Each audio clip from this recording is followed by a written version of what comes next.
kwam op vorige week een man die bij het café en in één keer zag ik het raam en zien in één keer twee enorm grote verkiezingsborden in één keer vol voor het raam. Dus mijn hele uitzicht is belemmeren.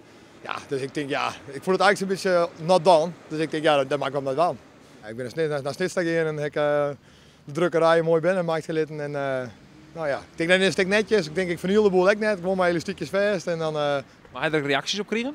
Een heel soort. Maar kan ik een heel soort reacties krijgen van jeetje mine dat ze dat voor die cafédeel zetten en wat vies er nou van? Ja, ik zei ja wat vind ik ervan? Ja, ik denk nou ja, het zal naar maart wel weer fut geweest. Dus, maar ja, er was toch een bepaalde reactie. Ik bedoel, voor hetzelfde geld hebben ze straks bij elke verkiezing in die borden voor het café. Dat zit ik net op de wachtje vanzelf. Ja, ik verwacht dat ze binnenkort wel deel komen en dat zullen ze maar wel hellen. En ja, misschien dat ze dan een brief schrijven of zo. Maar ja, dan heb ik direct de persoon te pakken die ik van hem had. Want ik denk ja, ik zal wel even importeren van komt het nou de volgende keer weer. Dat maakt het me nou net zo vol uit. Ik bedoel, het is nog net een echte terrasseizoen. Nou ja, en ik denk dat ik steeds heel maart zal wel fut wezen. En dan hoop ik wel dat de laatste keer is dat ze hier staan.